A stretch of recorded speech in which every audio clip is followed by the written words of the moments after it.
Hello everyone, welcome back to our YouTube channel lawfully yours. Himanshi Yadav this side. I hope आप सब बहुत बढ़िया हैं।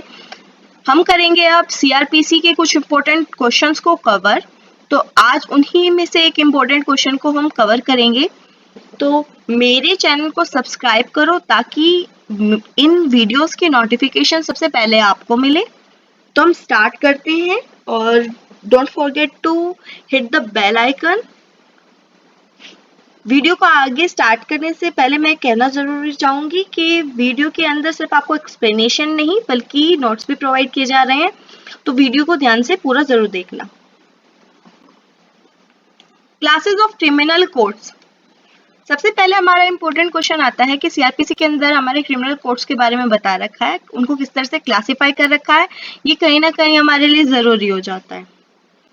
तो as per the policy of the separation between the executive and judiciary, जैसे हमें पता है कि एग्जीक्यूटिव और जुडिशरी के बीच में सेपरेशन ऑफ पावर, ये जो पॉलिसी है ये ऑलरेडी क्रिएटेड है। तो इस हिसाब से अगर हम देखें तो हमारी जो कोर्ट्स है वो मेनली क्लासिफाइड की गई है दो भागों के अंदर, टू पार्ट्स के अंदर, that is the courts of executive magistrate and courts of judicial magistrate.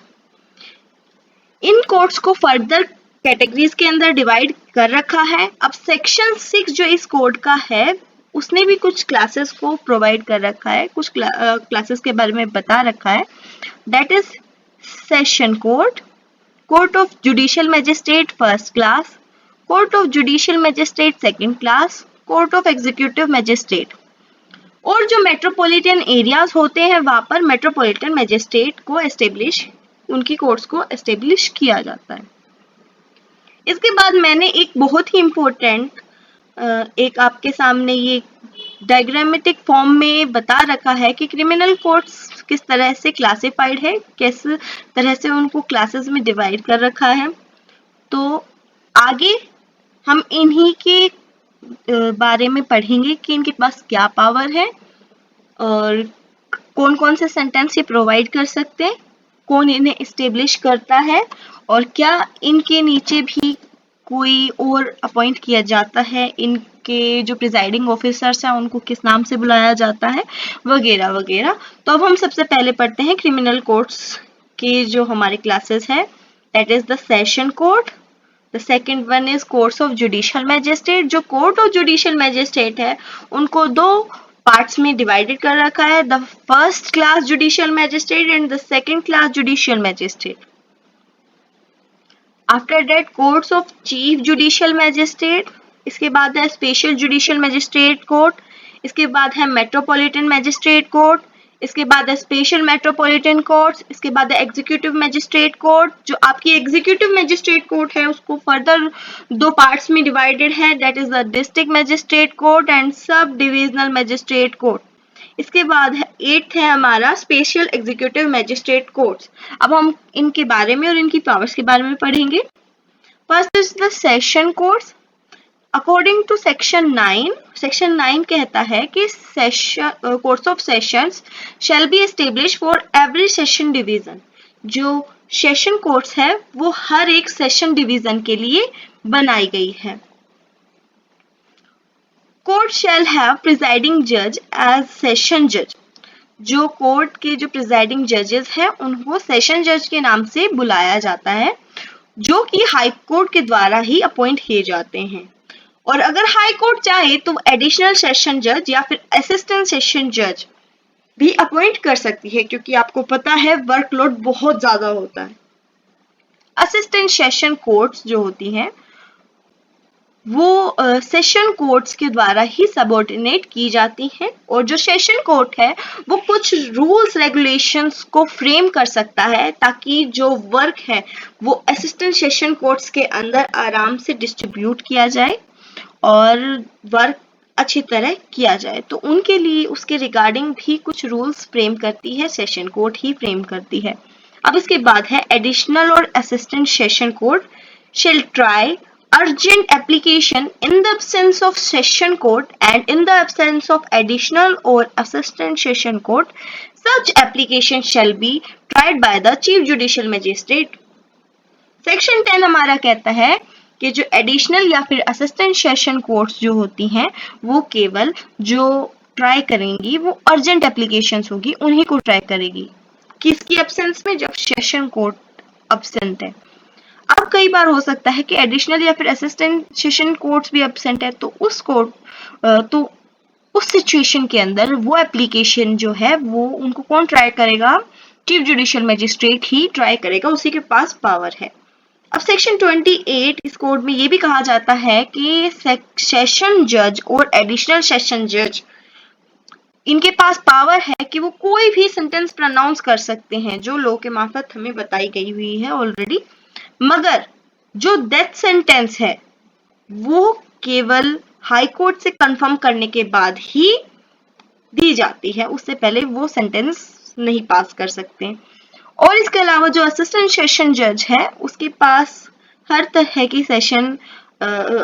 की सेंटेंस प्रोवाइड करने की पावर होती है, मगर एक्सेप्ट जो आपकी डेथ सेंटेंस होती है वो प्रोवाइड नहीं कर सकते हैं, और जो लाइफ इम्प्रिजनमेंट फॉर लाइफ है वो नहीं दे सकते हैं, और जो आपकी 10 साल से ज्यादा की सजा भी वो नहीं दे सकते हैं, उनके पास पावर नहीं होती है as per the section 11 of the code.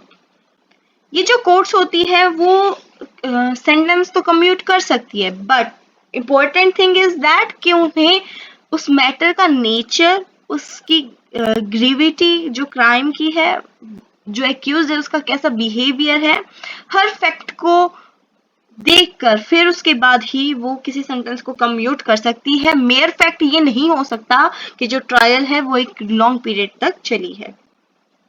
Judicial magistrate court, according to section 11, every district excluding the metropolitan area shall have first class and second class judicial magistrate as per the necessity। जो metropolitan areas है उनको छोड़कर, section 11 कहता है उनको छोड़कर हर एक district के अंदर फर्स्ट क्लास और सेकंड क्लास जुडिशियल मैजिस्ट्रेट होना जरूरी है। जो स्टेट गवर्नमेंट है, state government in consultation with the high court can establish one or more special court to try special matter or class of special matters. जो state government है वो high court से कंसल्टेट कर एक या एक से ज्यादा स्पेशल कोर्ट्स को भी एस्टेब्लिश करवा सकती है जो सिर्फ स्पेशल मैटर्स या क्लास ऑफ स्पेशल मैटर्स को ही ट्राई करेंगे।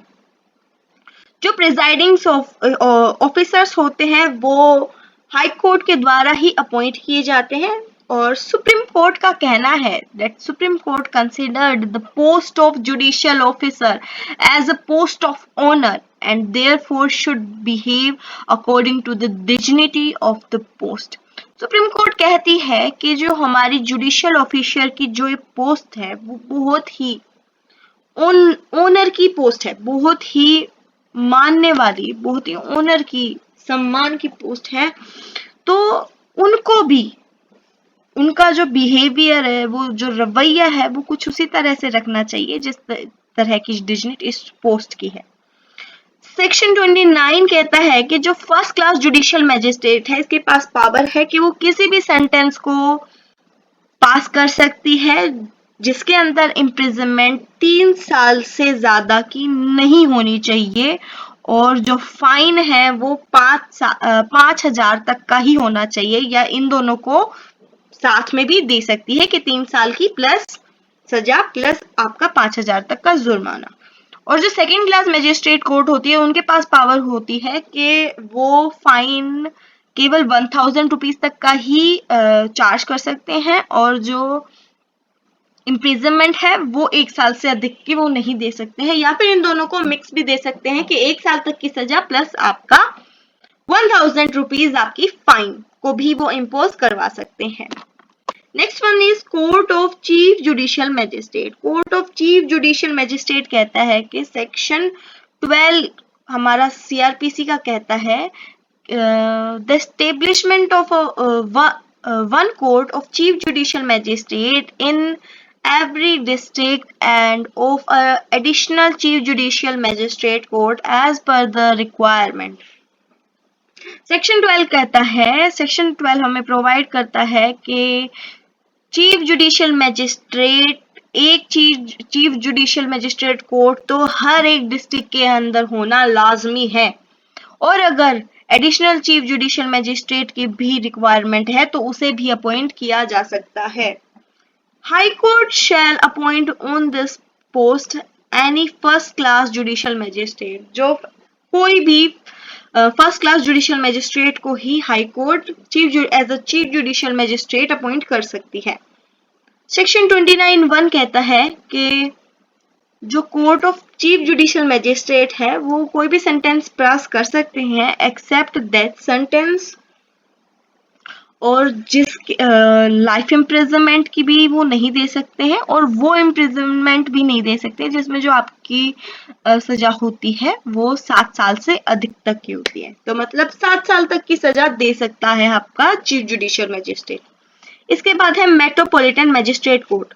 मेट्रोपॉलिटन मैजिस्ट्रेट कोर्ट में सेक्शन 16 कहता है कि the presiding officer of the metropolitan magistrate court is appointed by the high court, कि जो ये प्रिजाइडिंग ऑफिसर्स होते हैं उनको हाई कोर्ट ही अपॉइंट करती है। और सेक्शन 29 का पार्ट 4 कहता है कि इसके पास सेम वही पावर होती है जो फर्स्ट क्लास मैजिस्ट्रेट कोर्ट के पास होती है, मतलब 3 साल तक की सजा दे सकते हैं और 5 साल तक की जुर्माना भी इम्पोज करवा सकते हैं, या फिर both.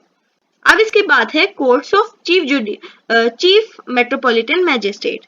Section 17 of this code कहता है कि establishment of one chief metropolitan magistrate court for every metropolitan area, के हर एक मेट्रोपॉलिटन एरिया के अंदर एक चीफ मेट्रोपॉलिटन मैजिस्ट्रेट कोर्ट का होना लाजमी है। Similarly, there is also provision for the establishment of additional chief metropolitan magistrate courts as per the requirement। और यहाँ पर भी उसी तरह जैसे चीफ जुडिशियल मैजिस्ट्रेट में अगर रिक्वायरमेंट है तो एक से अधिक भी इस्टेब्लिश की जा सकती है, तो इसी तरह ही मेट्रोपॉलिटन एरियाज में अगर रिक्वायरमेंट ज्यादा है चीफ मेट्रोपॉलिटन मैजिस्ट्रेट की तो वहां पे भी एक से अधिक अपॉइंट किए जा सकते हैं। The High Court can appoint any metropolitan magistrate to the post of Chief Metropolitan Magistrate or Additional Chief Metropolitan Magistrate। High court के पास ही पावर होती है कि वो किसी भी मेट्रोपॉलिटन मैजिस्ट्रेट को as a chief metropolitan magistrate या फिर additional chief metropolitan magistrate appoint कर सकती है।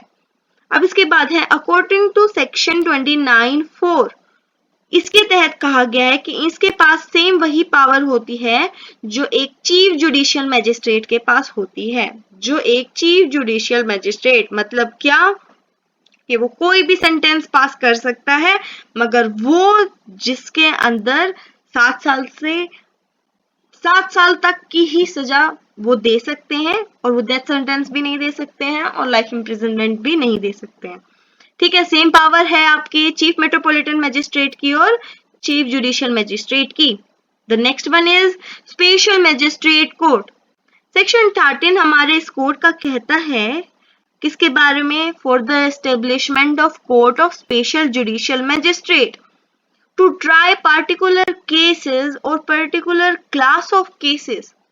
सेक्शन 13 कहता है कि जो स्पेशल मैजिस्ट्रेट कोर्ट्स जो होती हैं वो स्पेशली इस्टेब्लिश इसलिए की जाती हैं ताकि वो सिर्फ पर्टिकुलर केसेस या पर्टिकुलर क्लास ऑफ केसेस को ही ट्राई कर सके।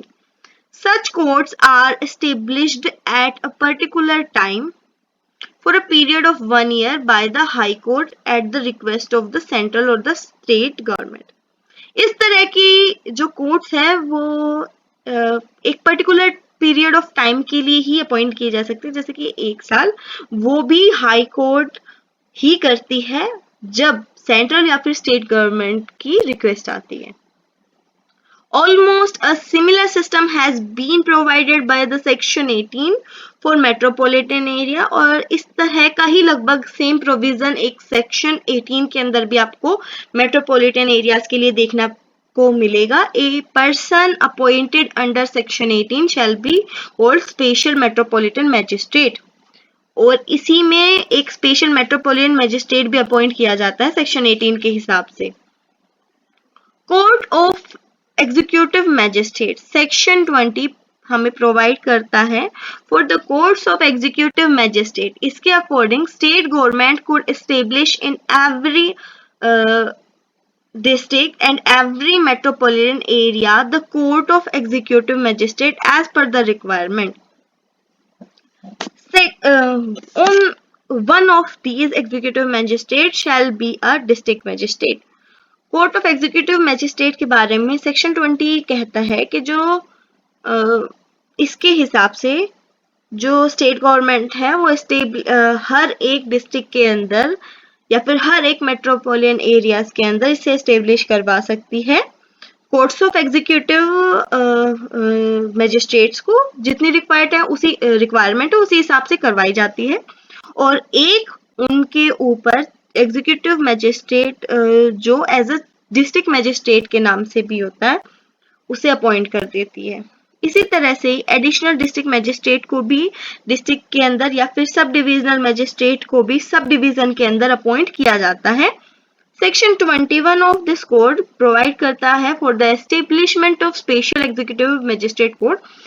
कुछ स्पेशल मैटर्स को ही देखने के लिए स्पेशल एग्जीक्यूटिव मैजिस्ट्रेट कोर्ट्स को भी अपॉइंट किया जाता है एज पर सेक्शन 21। जो पावर होती है वो एग्जीक्यूटिव मैजिस्ट्रेट की और या फिर स्पेशल एग्जीक्यूटिव मैजिस्ट्रेट की shall be those which are provided by the state government. उनके पास वही पावर्स होती है जो स्टेट गवर्नमेंट उनको पावर्स प्रोवाइड करती है। नाउ आज हम लास्ट पढ़ेंगे ये सबऑर्डिनेशन।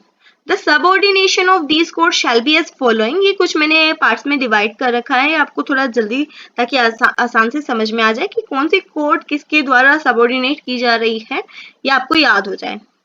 तो ये एक पॉइंट पढ़ने के हैं तो कुछ कहीं ना कहीं इंपॉर्टेंट भी है। That is chief judicial magistrate shall be in subordination to the session जज। Other judicial magistrate shall be subordinate to the chief judicial magistrate while having general contest of session judge.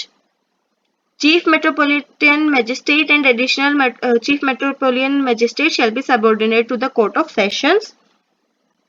Other metropolitan magistrate shall be subordinate to chief metropolitan magistrate while being under the general control of the court of session as per the section 19(1). All executive magistrate other than the additional district magistrate shall be subordinate to the district magistrate. All executive magistrate other than the subdivisional magistrate shall be subordinate to the subdivisional magistrate shall be subordinate magistrate while being under general control of the district magistrate। मतलब कौन सी court किसके द्वारा subordinate कर रही है, main उनके ऊपर कौन है, ये आपके इन 6 पॉइंट के अंदर कवर हो जाता है। तो आई होप सो आज की वीडियो आपको समझ में आई हो और फर्दर वीडियोस के लिए चैनल को सब्सक्राइब कर लेना ताकि आपको साथ साथ उनके नोट्स भी मिले ताकि आप उनको इम्पोर्टेंट क्वेश्चंस को समझ ही नहीं बल्कि उनके नोट्स को भी खुद से प्रिपेयर कर सकते हैं क्योंकि आपको नोट्स ऑलरेडी बने बनाए मिल रहे हैं। आई होप सो अच्छी लगे तो वीडियो को लाइक करना और शेयर करना। Okay, tata, bye bye, see you again in the next video.